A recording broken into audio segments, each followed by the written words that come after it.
Здрасте. Я, кстати, не один в студии, тут еще Мария Армас. Добрый Спасибо. вечер. Рада видеть, Михаил. Давно не виделись. Да, добрый вечер. Алло. Здрасте. Михаил, здравствуйте. Очень рада, что дозвонилась. У меня такая история. Я 5 лет замужем.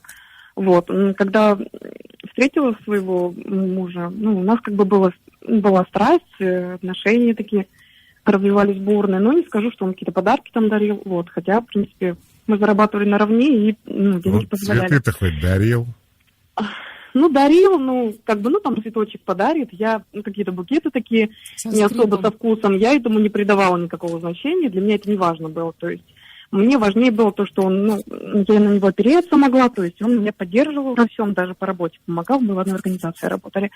Но все-таки, когда вот замуж выходила, я какие-то такие для себя, смотрела на то, что у него есть квартира, там, допустим, да, он, зарабатывает, то есть все равно смотрела на эти тоже моменты, что для... Вот есть вещи непреодолимые. Мужчина на грудь, а женщина на квартиру. И ничего не могут с собой сделать, да? Смотрят и смотрят. Да, наверное, меркантильно.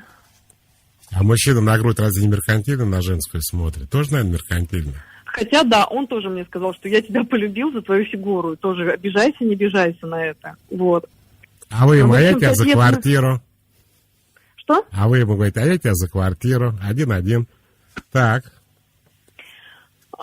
Не знаю. В общем, 5 лет мы замужем. И... женаты, вернее.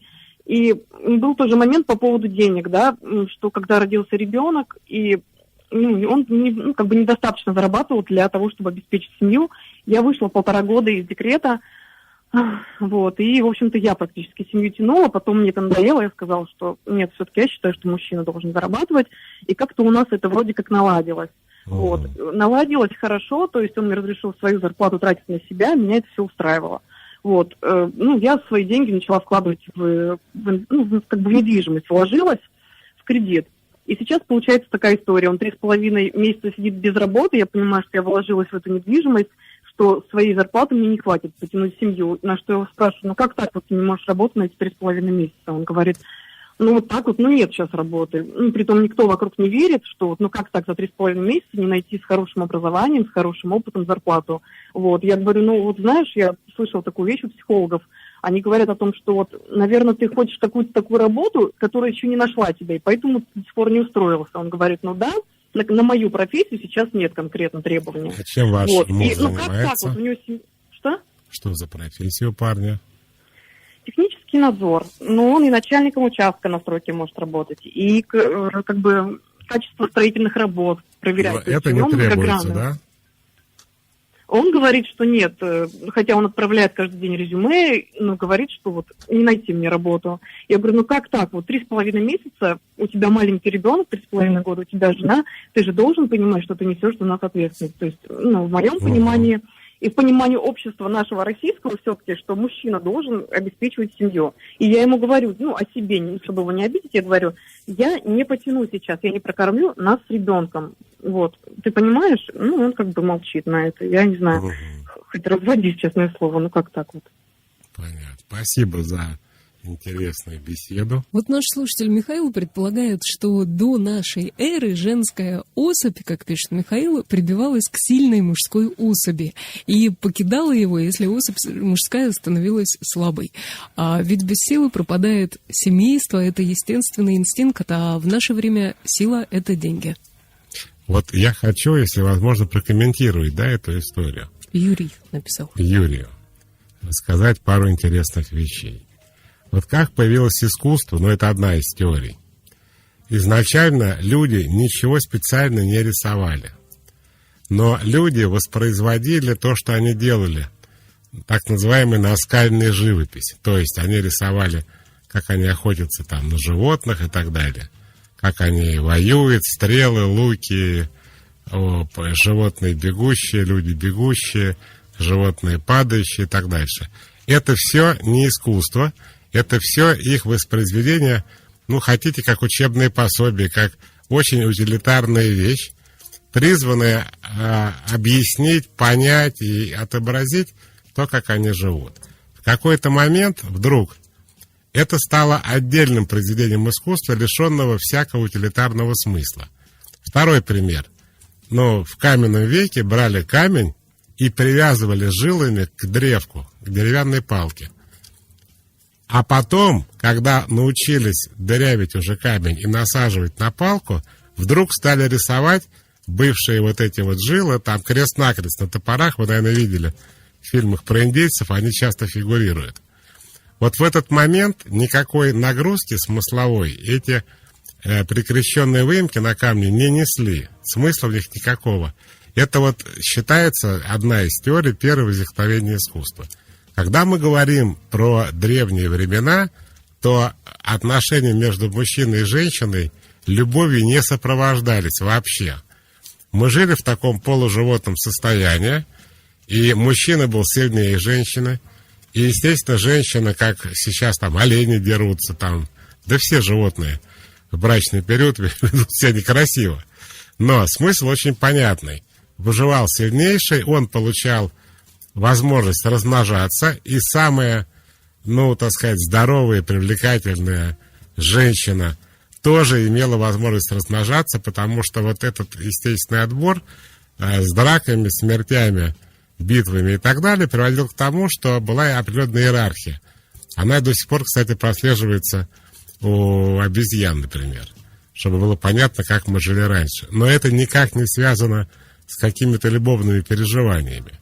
Поэтому логика, конечно, в этом есть, что выживает сильнейший, что наиболее привлекательная женщина будет искать себе наиболее успешного мужчину, и потому что это вообще так задумано эволюционно, потому что у них дети должны быть привлекательны и успешны в одном стакане и так далее. Но на сегодняшний день, уже много веков, у людей есть чувства, которые не носят никакого утилитарного характера. То есть, особенно моя любимая тема «Любовь и невротиков», там вообще смысла вообще никакого, кроме как переживания страданий.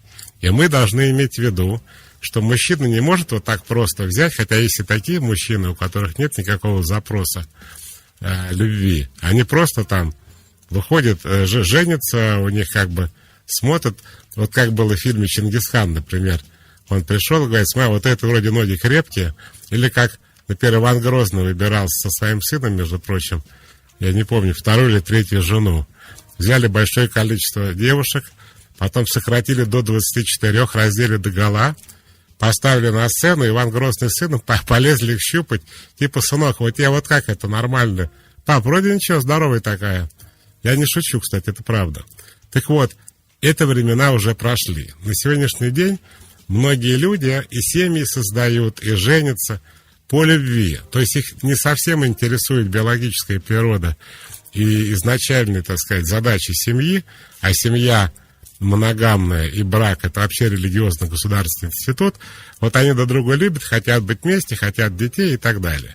Вот в этой истории на второй план отходит успешность, привлекательность, как объективные какие-то показатели, а на передний план выходит вот «люблю, не люблю». И когда в эту историю начинает вмешиваться достаток-недостаток, то, естественно, у партнера возникает вопрос: все-таки почему она со мной?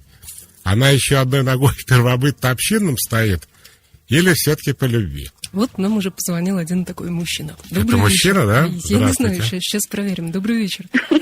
О, это женщина. Вот такой мужчина нам позвонил женским голосом. Здрасте.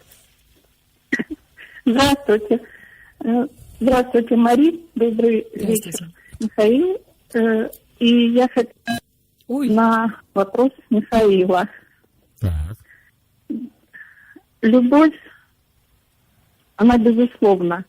И она бывает один раз в жизни.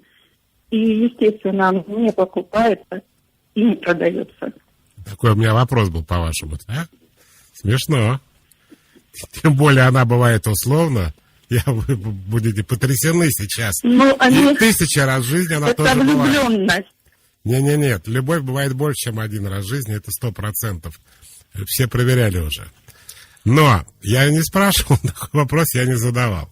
Нет, но если жизнь короткая, как в анекдоте «мальчик с пальчик пошел сдавать анализ крови», какая нелепая смерть, то, конечно, может быть и одна любовь в жизни. Добрый вечер. Наверное, это мужчина. Угу. Здравствуйте. Здравствуйте. Ну, наконец. наконец-то. Здрасте. Алло, здравствуйте. Мария, Михаил, очень рад вас слышать. У вас шикарная сегодня тема. И очень рад, что до вас дозвонился. Здравствуйте. Здравствуйте. Смотрите, что хотел бы сказать по вашей теме. Я считаю, что, в принципе, конечно, хорошо, когда мужчина обеспечивает женщину и, собственно, всю семью самостоятельно. Я считаю, что это, так правильно и так должно быть. К этому надо стремиться как минимум, несмотря на то, что какое у тебя там было детство или так далее, какое у тебя было воспитание. У меня такой вопрос к вам, Михаил. Скажите, пожалуйста, есть, соответственно, девушки, которые вот являются повышенным, точнее, есть повышенное внимание со стороны мужчин. И автоматически у них происходит, наверное, как бы высокая самооценка появляется от того, что ей не нужно, грубо говоря, никакие комплексы и так далее, потому что у нее повышенное внимание, и у нее проблем с отношениями никогда не будет. А некоторые женщины, как мне кажется, при всем уважении к ним, ко всему женскому полу, начинают понимать, что, в принципе, они уже настолько внимания есть, что они могут вообще не работать больше никогда. Потому что есть мужчины богатые, которые могут, собственно, обеспечить вообще всем, и зачем им, собственно, как-то что-то еще в жизни делать, кроме как просто любить богатого. И в чем вопрос? Вопрос заключается в том, является ли у здоровой девушки, пусть она будет очень симпатичная, допустим, я понимаю, что это относительное, собственно, понятие красивое, но, допустим, у модельной внешности девушек, является ли у модельных внешностей, которые, очень красивые, у здоровых, все-таки приоритет они отдадут именно не деньгам, не обеспеченности, а вот настоящей любви. А у вас Большому конкретный глубокому какой-то случай? Или вы внутреннему так миру. интересуетесь теоретически? Смотри, у меня конкретно, собственно, у меня такая ситуация, я расстался с девушкой, которая была со мной ради денег, а у меня денег не хватало. И я чувствовал, она ко мне относится плохо, и, к сожалению, набрался смелости и сказал, ты знаешь, несмотря на то, что ты мне очень симпатичная, просто ты безумие. Но я не могу, я чувствую, что я тебе не нужен ради любви, а нужен ради денег. И теперь, несмотря на то, что у меня, к сожалению, пока что не богат, я очень хочу себе именно симпатичную девушку. А они, к сожалению, тоже с большим вниманием... Давайте разберемся. Тоже интересно. Сейчас был интересный монолог. К сожалению, юноша у нас не представился, но все как-то понятно и по делу. Тут есть несколько аспектов. Аспект первый. Вот растет девушка. Кстати, я все время, когда он говорил про красивых, я вспоминал песню в исполнении Слепакова и Лепса. Вот это вот «Ты очень красивая, но очень тупая». Знаете эту песню? Впервые слышу. Когда мы это с тобой премьера идем... сейчас была, Михаил. Да не, это Семина песня. Когда мы с тобой там приходим в гости, все прямо в шоке от тебя, пока ты не открываешь рот, а потом все понимают, что ты очень красивая, но очень тупая. Так вот, что интересного в этом звонке было, Мария? Вот растет себе девочка, да, у нее есть родители, они ее как-то формируют, какие-то духовные ценности, запросы, есть материальная часть жизни, она смотрит, как мама с папой, значит, пополняет бюджет своей семьи, кто за кого отвечает и так далее. Но в чем прав наш юноша? Как только она переходит буквально уже в 4 класс, мальчики начинают на нее коситься. Дальше больше. И постепенно закрепляет у нее вот эту такую самооценку, что я такая красавица, я прям королева в классе, и все прямо у моих ног. И дальше, при всех ее духовных запросах, этому трудно противостоять. Она начинает культивировать в себе вот эти внешние качества. Но, что интересно, если она человек с мозгами, то у нее возникает потребность себя реализовать. Выходить замуж за богатого не является самореализацией, в таком человеческом плане. То есть, например, то, что люди делают, работают, это их потребность, но помимо всего прочего, что им нужно ипотеку выплачивать, у них еще есть потребность чем-то заниматься, чисто по-человечески. Нравится там, как говорится, кто трусы ребятам шьет? Конечно, не пилот. Так вот, первая проблема – это то, что такие люди мало интересны для жизни, потому как они, кроме денег, в принципе, ничем не интересуются. Притом даже не своими деньгами, а чужими. Второе, девушка с хорошей внешностью, или, скажем, с внешностью, которая пользуется спросом, она не в смысле даже избалованная, а у нее выборы есть. И, наверное, она будет выбирать наиболее обеспеченных мужчин. Что она сама будет делать, мы не знаем. Будет ли она работать или не будет, это касается ее богатого внутреннего мира. Вот я просто могу про себя рассказать, про свои вкусы, про Фрейда и насколько все это реально работает. Конечно, мы все имеем представление мужчин и женщин, как бы похожих на родителей, ну, не обязательно внешне, как многие думают. Иногда чем-то похоже таким концептуальным, что ли. Моя мама, она в советское время, то есть во времена Брежнева, занималась выборами во Франции и в Германии. Я не понимал ровно половины слов, которые она говорила по телефону. Это как выглядело? Вот идут какие-то выборы. Они пишут в МИД и в ЦК, соответственно, тогда еще был КПСС, назывался аналитическая записка, что вы, вот партия ХДС, ХСС должна получить 12,5 голосов, скорее всего, пакет портфеля министра будут вот такие, вам есть смысл вести переговоры с этим и с этим. А партия зеленых имеет 7%, с ними пока лучше вообще дела не иметь, ну и так далее. И так как мама у меня всегда работала, при том, что папа тоже работал, зарабатывал намного больше мамы, но то, что они оба работали, и никто не делил деньги, и это был как бы общий кошелек семейный, и вообще никогда не было разговоров про денег, у меня сложилось, видимо, как у ребенка, выросшего в таких условиях, и женский образ определенный, и материальный. То есть в моем понимании, как мужчина, женщина все-таки что-то должна из себя представлять. И она, как дикое животное, должна себя прокормить. Потому что если она себя не может прокормить, то даже получается немножко инвалидное животное. Я сейчас про животное не в смысле, что сейчас. Мария так на меня посмотрела с прищуром ленинским. Михаил, вы кого животным сейчас назвали? Нет, Мария, вы не... Продолжайте. Продолжай. Вот. И я хочу вам сказать, что у всех абсолютно разные представления. Потому что многие мужчины родились в семьях, где мама вообще никогда не работала, и папа обеспечивал всю семью, и папа вообще за все отвечал. Многие мужчины родились в семьях, где папа был подкаблучником, деньги зарабатывала мама, и мама была локомотивом семьи вообще. И это, я считаю, конечно, откладывает отпечаток на ваши, так сказать, предпочтения. Например, вот вам ее кормить, она вас должна кормить. Вы оба кормитесь из одной тарелки, я не знаю. Вот, Михаил, разумный вопрос от Ануш. Если любит, то вообще какая разница выяснять за что? Зачем мужчина выясняет, если женщина ему сказала, да, ты Мария, прекрасен? Вот давайте я еще раз поясню, наверное, не совсем понятую идею. Наша тема сегодня, как мужчине понять, если это все слилось, если это все в одном флаконе, и чувства, и деньги – так кому понять? Это потому, что он ее обеспечивает. Михаил, у меня была ваша проблема. Давайте мужчину спросим. Мы, между прочим, не вдвоем в этом огромном мире, нас слушают миллионы. Давайте. Здравствуйте. Добрый вечер. Это мужчина наверняка. Добрый вечер. Здравствуйте. Еще один мужчина по имени... Извините, что я не мужчина. Бог простит. А как вас зовут?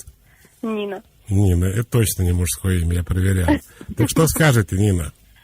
Ну, мне кажется, если мы говорим о том, что это какие-то новые зарождающиеся отношения, я бы очень рекомендовала мужчинам скрывать свой достаток, потому что это такой тренд общественный. У женщин сложился, к сожалению, я на себе чувствую мужское отношение, в том числе предвзятое зачастую. Вот. От себя хочу добавить, что меня материальное обеспечение мужчины интересует исключительно как, любимого мужчины, как огромный бонус в этой жизни, когда удалось в любви... Мне сейчас смех понравился иметь... после слова «бонус». Так. Ну, как бы это не первично. У меня, к сожалению, нет опыта отношений с каким-то безумно обеспеченным человеком, который меня бы избавил бонуса.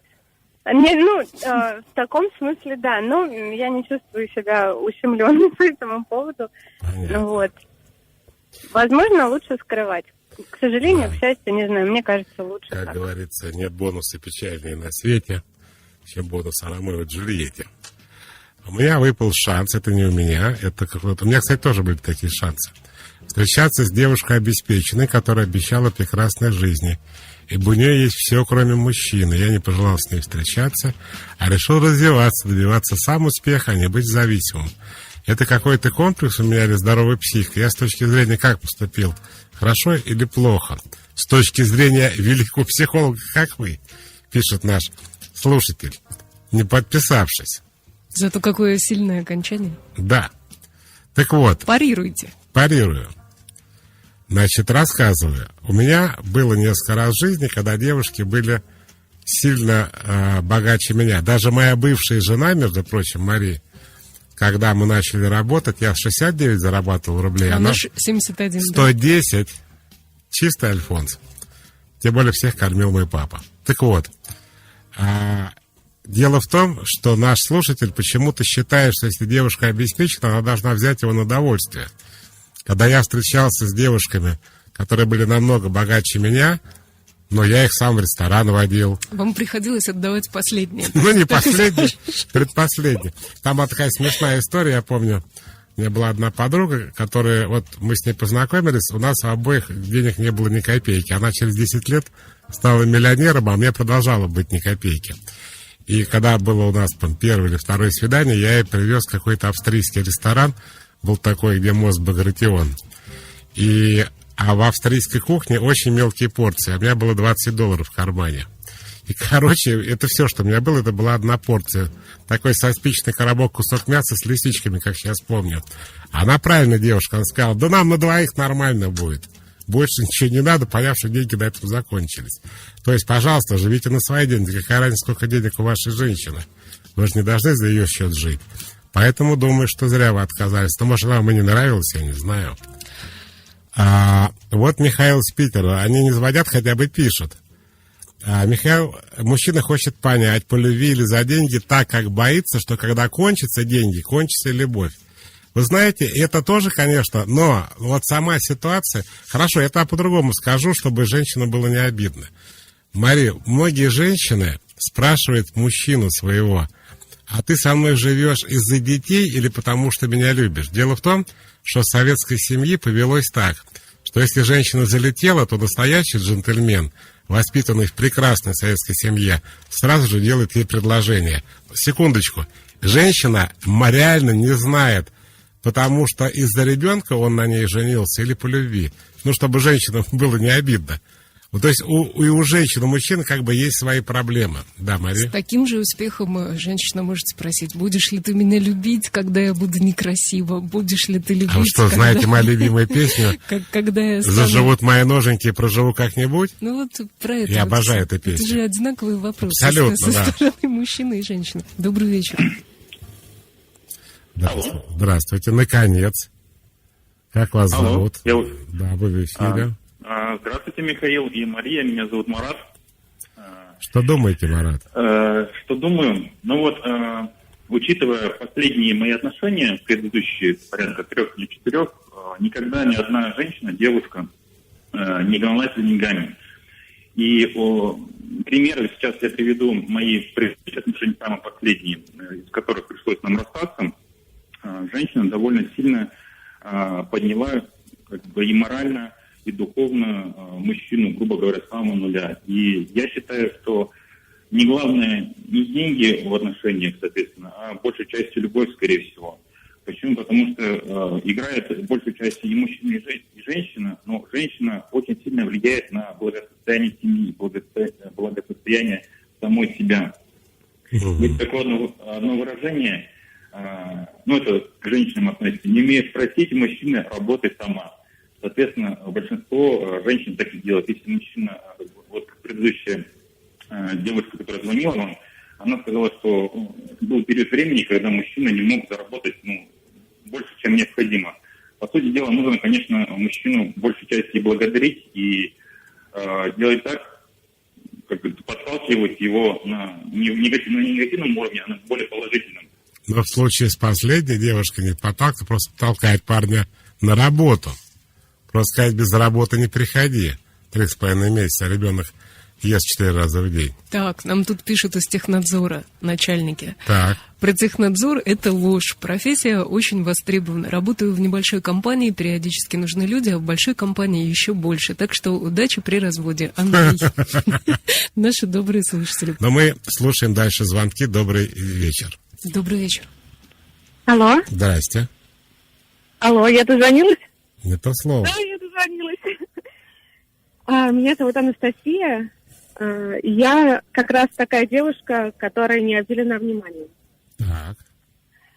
Я хочу сказать, что у меня, в принципе, грубо говоря, не стоит на бедных мужчин и неуспешных, которые не могут обеспечить семью, взять на себя ответственность за женщину, за свое потомство.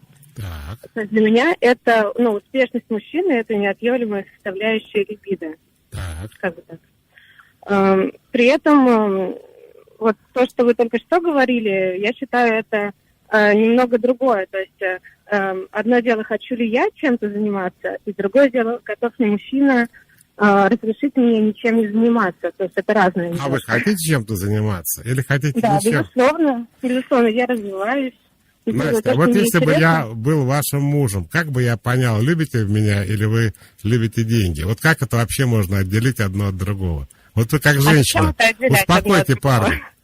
Как? Хорошо, вот я вам привел другой пример, да? Когда брак по залету, и женщина всю жизнь мается, он женился потому что любит, или он женился потому что он порядочный, а я беременная. Вам это приятно будет? Скажите мне. Нет, неприятно. А вот как быть мужчине, который тоже не очень понимает, где любовь, а где про деньги? Не знаю. Хотите, можем помолчать, минута молчания. По любви и деньгам одновременно. Я просто не считаю, что нужно отделять деньги и любовь. Как? Вы Почему? не считаете? А что же вы их отделяете в таком случае? Вы же как начали разговор? Михаил, я лично не за тех, кто не зарабатывает, да? Ну, так как раз у меня они неотделимы. То Да. есть, Не, подождите, давайте так. Если для вас это все не отдели... то есть вообще вы этих не рассматриваете, которые без денег, да? Я Да. понял. Я понял. как вы считаете, с точки зрения биологии, разве неправильно, что наиболее красивые женщины должны быть с наиболее сильными мужчинами? Нет, абсолютно. С точки зрения естественного отбора это все правильно. Вот Мари даже хочет в голос порезался Нет, сказать. я хотела сказать, Настя, а вы рассматриваете мужчин, у которых доход такой же, как у вас? Не ниже, но, скажем, аналогичен вашему. Я так понимаю, что сейчас вы выбираете доход, который выше все-таки вашего. Да. А, скажем, на самом деле я уже выбрала, равных- я уже определилась. равные по доходу вам подходят или не очень, вашему доходу? Изначально, когда я выбирала, я рассматривала равный доход, потому что считала себя достаточно успешным человеком. То есть вы много зарабатывали и считали, что... Вот я хочу сказать спасибо Мари. Вот это вот ее женская реплика делает программу глубже и разностороннее. Я, кстати, не подумал об этом, а действительно. Если мужчина зарабатывает столько, сколько женщина, что это для женщины значит нищеброд? Нет, я-то имела в виду, что это партнер. Простите, А пожалуйста. Настя неправильно поняла. Хорошо. Да, вот интересно. Нет, Не реально, знаю, вот не тема знаю. просто интереснейшая. Пишет нам непонятно кто, чем отличать. Чтобы отличить корыстная любовь или нет, мужчина должен показать только ту сумму достатка, чтобы показать женщине, что он не тунеядец и сможет содержать семью, а по другие суммы лучше молчать до брака. Даже если мужчина пока не на коне, а женщина может направить его в нужное русло, и будут деньги и любовь. Михаил, Мари, скажите, пожалуйста, те девушки, которые смотрят в основном на деньги мужчин, ведь это же история не про любовь в корне, спрашивает Миша. Да, Мария? Ну вот у нас была Анастасия, которая все-таки считает, что вот так получается, Неотделимо. она влюбляется, да, и это оказывается люди с каким-то достатком. А и все-таки какая радость, если у Анастасии вдруг парень появляется, а внешне похож на человека на деньгах нарисованного. Так. Вот это счастье. На кого-то из президентов США, например. Вот просто одно лицо, как на 100-долларовой Михаил, бумажке. Вы-то, Михаил, как считаете, как работает либидо? Я не в данном похож на случае? Ленина на 25 рублях, если вы сейчас об этом. Но, тем не менее, либидо Насти работает тогда, когда мужчина может платить. Как да. бы, и это устроено естественным образом. Да, помните самое Вот и что думаете по эротичное, этому что у поводу? мужчины это кошелек. Я думаю, что у человека такое представление о жизни. Почему я с этого разговора начал? Что женщина — это бывшая девочка, у которой были мама и папа, и этот папа как-то в семье функционировал. И если она привыкла к тому, что в семье главное — это папа, что папа у нас за все отвечает, что папа глава, папа зарабатывает, папа решает все материальные вопросы, то она, когда вырастает, она уже заточена под такие отношения, под таких мужчин. То есть для нее это тоже про любовь. Ну, скажем так, для нее это, да, про любовь, хорошо. Давайте я вам прочитаю историю Давайте. Инны. Инна встречалась с суперобеспеченным мужчиной. Он был один из руководящих должностей в нефтяной компании. Ухаживать за мной начал он, но за все время общения, считая меня своей девушкой, он, кстати, мне не сделал ни одного подарка. Я не ждала вообще ни бриллиантов, ни машин, ни квартир, пишет Инна. Но мне хотелось цветов, например, какого-то красивого ухаживания. Когда я спросила у него, что, собственно говоря, такое происходит, он мне ответил: ты просишь цветы, потом будешь просить бриллианты, а потом еще захочешь машины. Пойми, подарки не главное, потому что я тебя люблю. Я рассталась, но не потому, что он не дарил мне подарки, а потому что я подумала, вот будет у нас ребенок, но не буду я работать. И что, собственно говоря, если он жадный? Получается, что я могу только рассчитывать на себя. Вы просто заколотили еще один гвоздь в крышку гроба непонятности. Все-таки полюбили за деньги. Нет, на самом деле, я думаю, что она разошлась с ним, потому что это противно такого жмота. Иметь в бойфрендах — это просто тупая жадность. А здесь, знаете, олигархи в таких случаях говорят: потому у меня есть много денег, что я никому не дарил цветы, дура. Но, конечно, с таким жить никто не хочет. Вот эта дура заколотила Да. последний гвоздь в гроб. Поехали дальше. Добрый вечер.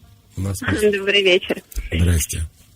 Я на самом деле хотела рассказать такую достаточно веселую историю. У меня был один хороший друг, ну он и есть, слава богу, который, когда развелся со своей первой женой и искал себе новую девушку, он снял квартиру с очень простым интерьером, в которой он не жил.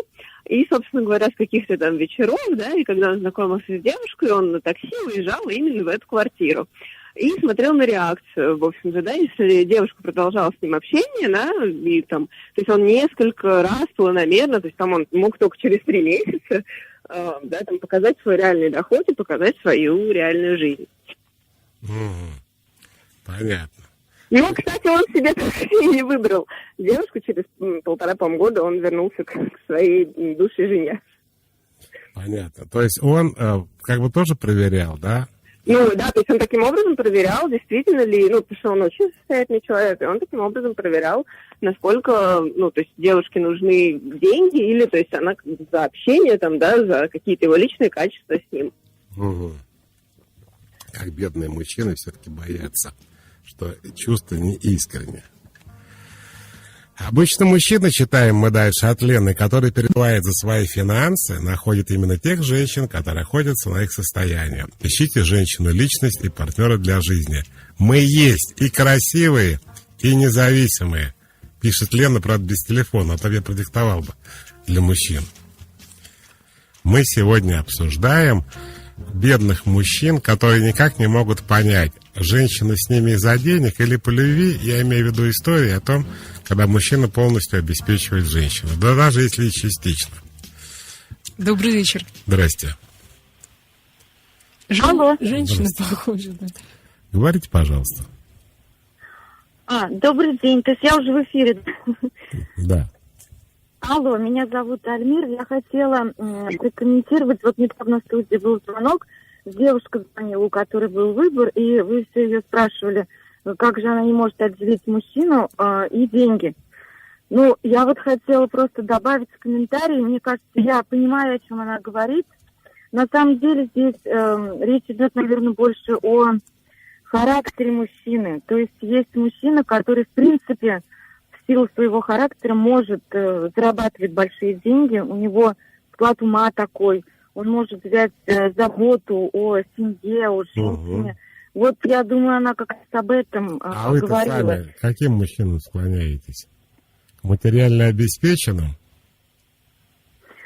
Здесь я бы сказала так, мне интересно мужчина со стержнем, чтобы у него был характер. Потому что у такого мужчины, даже если у него сейчас нет денег, всякие бывают жизненные обстоятельства, он все равно найдет способ, как их опять заработать.